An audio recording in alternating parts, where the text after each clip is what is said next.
Perintah Kaisar Naga. Jangan lupa like, komen, dan subscribe RD1 Channel. Bab 3569 ditelan. Anda, Ye Liancheng memelototi Dev, berharap dia bisa memakan Dev dalam satu gigitan. Ayo, pukul aku. Dev memprovokasi Ye Liancheng. Di kolam suci ini, keduanya berimbang, dan Dev tidak takut sama sekali. Melihat penampilan Dev yang arogan dan mendominasi, Ye Liancheng merasa gatal karena kebencian. Fenger, berikan aku mutiara roh api. Kamu kembali ke pantai dulu. Saat aku membunuh anak ini, kamu sedang membangun kembali garis keturunanmu. Ye Liancheng tahu bahwa jika dia tidak bisa mengerahkan kekuatan penuhnya, tidak akan ada cara untuk membunuh Dev. Jika Anda ingin menggunakan kekuatan penuh Anda harus menggunakan kekuatan spiritual untuk menahan udara dingin dari kolam suci. Sekarang Anda hanya dapat menggunakan manik-manik roh api untuk membantu diri Anda sendiri menahan udara dingin. Ye Feng mengangguk dan berenang menuju Ye Liancheng. Ketika Dev melihat ini, dia menebas Ye Feng dengan pedangnya. Dia tidak bisa membiarkan Ye Liancheng mendapatkan mutiara roh api. Jika Ye Liancheng mendapatkan mutiara roh api, semuanya akan berakhir. Cahaya pedang langsung menuju ke arah Ye Feng, sangat menakutkan Ye Feng sehingga dia dengan cepat berhenti dan terus mundur. Saat Ye Feng mundur, dia melemparkan manik roh api langsung ke arah Ye Liancheng. Setelah mutiara roh api dilepaskan, Ye Feng merasakan dinginnya memasuki tubuhnya, dan dia sangat ketakutan hingga dia terus melayang ke atas. Ye Liancheng mengulurkan tangannya untuk meraihnya, dan kekuatan hisap menarik manik roh api ke arahnya dengan cepat. Ketika Dev melihat ini, dia juga mengambil manik roh api. Saya melihat api menyala di bawah kaki Dev, dan dia langsung menggunakan langkah pengendalian tembakan, dan kecepatannya langsung menjadi lebih cepat. Melihat Dev mencoba merebut manik roh api, Ye Liancheng melambaikan tangannya dan menembakkan 3 lampu spiritual. Jika Dev tidak menghindar, dia pasti akan terkena auranya. Melihat bahwa dia akan mendapatkan manik roh api, Dev mengertakkan gigi dan membiarkan 3 cahaya spiritual menghantamnya tanpa mengelak. Saat tangan Dev meraih mutiara roh api, 3 cahaya spiritual juga mengenai Dev.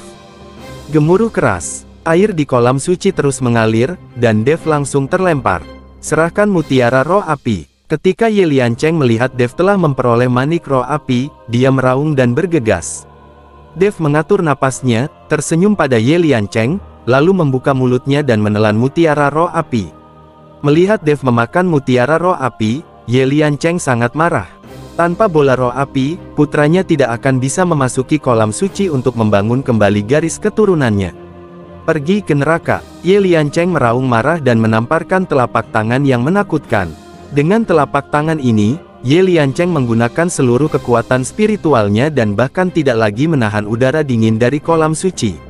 Pusaran air besar muncul di kolam suci, menuju ke arah Dev dengan cepat. Ketika Dev melihat ini, tubuhnya tenggelam dengan cepat. Dia tidak berani menolak telapak tangan Ye Liancheng. Melihat Dev menuju ke dasar kolam, Ye Liancheng ingin terus mengejarnya, tetapi udara dingin membuat tubuhnya bergetar hebat. Tak berdaya, Ye Liancheng hanya bisa segera muncul ke permukaan dan tidak berani mengejar Dev. Saat Ye Liancheng muncul ke permukaan, Ye Feng bergegas. Ayah, bagaimana kabarmu? Apakah kamu membunuh orang itu? Ye Feng bertanya. Tidak, mutiara roh api juga diambil dan ditelan olehnya. Wajah Ye Liancheng penuh dengan atmosfer. Ah!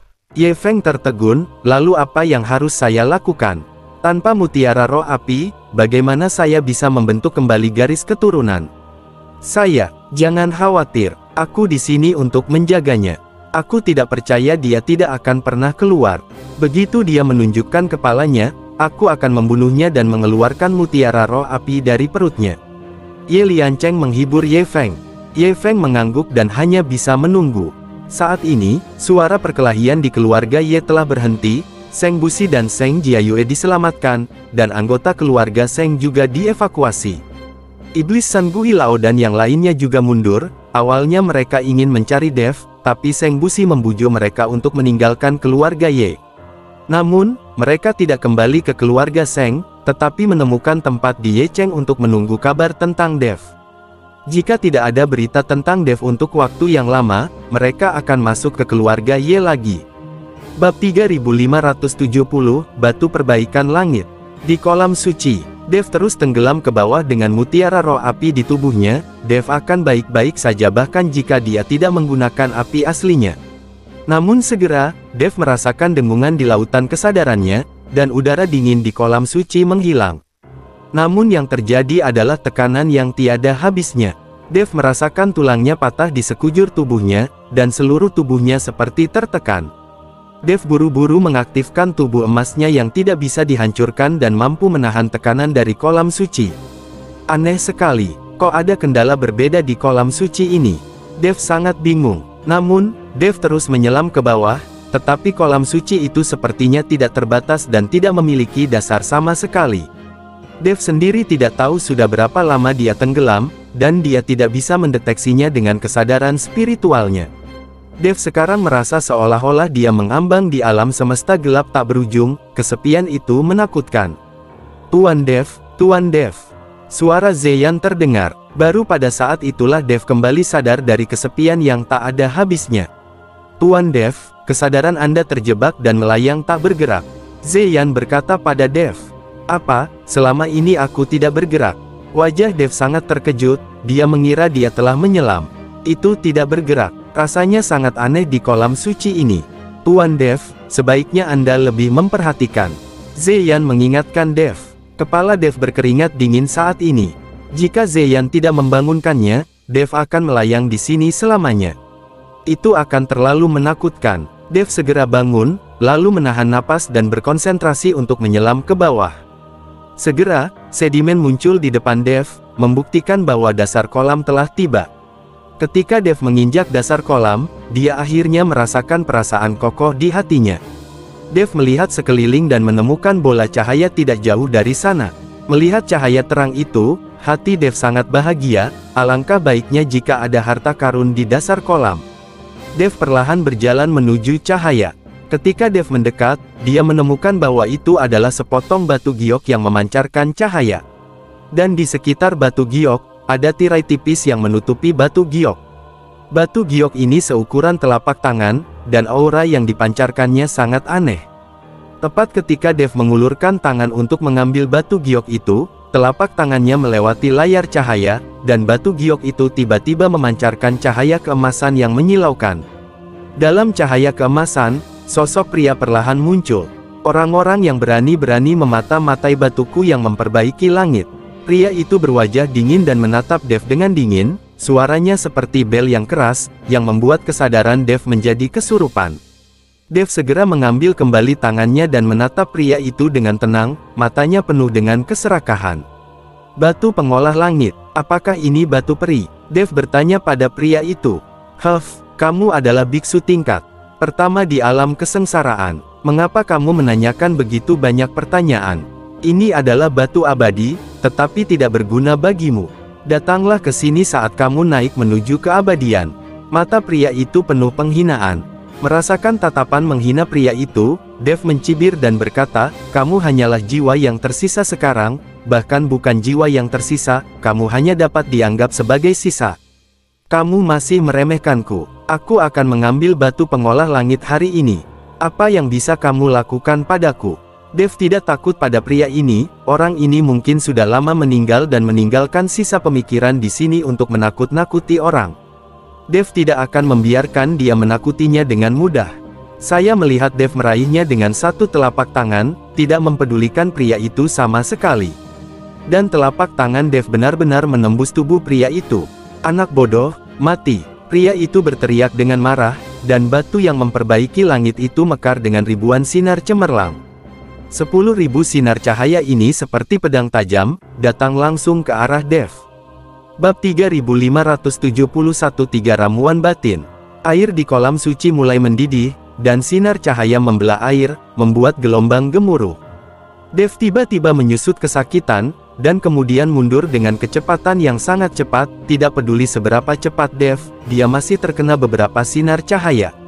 Sisik tubuh emas Dev yang tidak bisa dihancurkan jatuh, dan akhirnya menjadi tidak terlihat. Dev mengerang, dan darah di tubuhnya melonjak.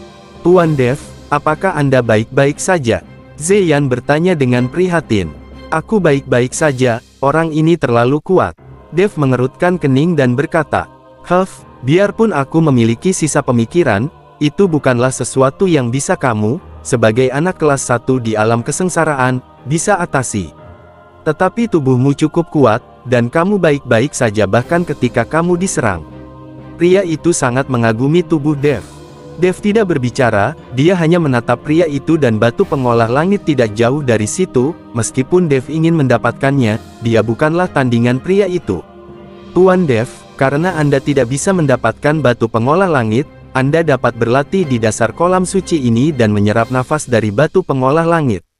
Saat nafas batu pengolah langit terserap seluruhnya, batu pengolah langit akan menjadi batu sisa. Zeyan berkata pada Dev, sepertinya ini satu-satunya cara, meski akan jauh lebih lambat, tidak ada cara lain. Setelah Dev selesai berbicara, dia benar-benar duduk bersila di depan pria itu. Kemudian teknik kondensasi jantung diaktifkan, dan aura aneh yang berasal dari batu pembangun langit semuanya diserap oleh Dev.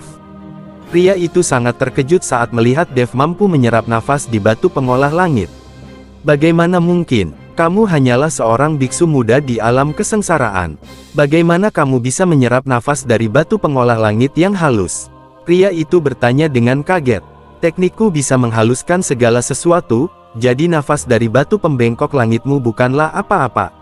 Dev tersenyum dingin. Pria itu memelototi Dev, tetapi tidak berdaya. Dev juga menemukan bahwa selama dia tidak melewati tirai tipis, pria itu tidak akan menimbulkan ancaman apapun padanya.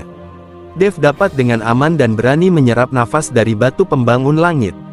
Saat ini, di atas kolam suci, Ye Liancheng masih menjaga kolam suci. Selama Dev berani keluar, dia akan segera mengambil tindakan. Guru, kami telah menghitung statistiknya. Kali ini, 43 biksu dari keluarga Ye kami tewas dalam pertempuran itu, dan 17 orang terluka parah. Dan 3 pembudidaya iblis dari ujung utara semuanya mati, dan tidak ada satupun yang tersisa.